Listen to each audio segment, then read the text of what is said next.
Saram chat-chatpa Apokpana Nupi Oibigi Ikai Khumnaba hanjin Manghali haibigi wahauda pendaduna masa matomta suicide tawzanaba hu thaklubadagi Caesar Hospital Langolda numit 19 chupna laikanarakpa rap victim Nupimacha adu Leikhidre victim adu ngarang numidang pung 8 rom tabadu waida Leikhidabani Leikhidrebi asigi hakchang ase Jenims ki mokta postmortem tawrab matungda mayumda puraktuna mathau mangam pangthokre maraibak thirabi Nupimacha adu gi hakchang Jenims ki moktagi masagi poknafam Thawbal wang matabada leiba mayumda puraklaba matungda laikai gi Nupi Oibisingna aroibo oina laikatuna maki atmana lairamlenda ingna chikna leirunaba ishwargi mafamda thawni jaki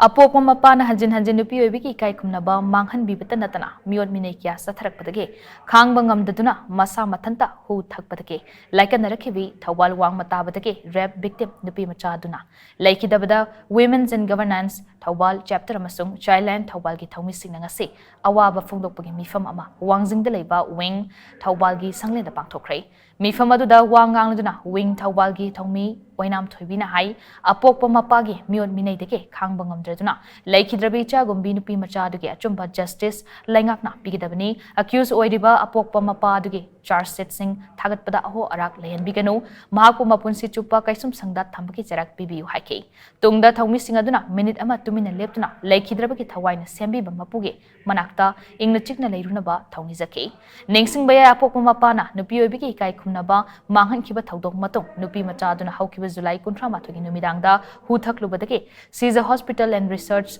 Institute Langolda kidney animak fail oibadage aruba fifamda laikanarakibani Sigumba khoina tabada tuzungba phawba akitu zungba pokpa nupi angangda khoigi chathara iba crime sing matangda angang asi hoji sangsar thadokrebanina hoji accused oiba misaksi ekhoina makha taba ekhoina charge thagapa matamda saiki akhoigi leiriba kesigi chatharakadaba kesigi mayonda ekhoina lahanjaningba khoi mingi saite lahanjaningba si case charge tawba matamda aho arak lehendana hairiba accused asi mapunsi chupa kaisum sangda phado piraga mabu amuna khoina khoigi lokthokpa yadanaba masi khoina tungan ba ground da lokthokpa yadanaba charge thagatpa matamda aho arak lehenbidanaba wingi side tagi awe hanna appeal tawri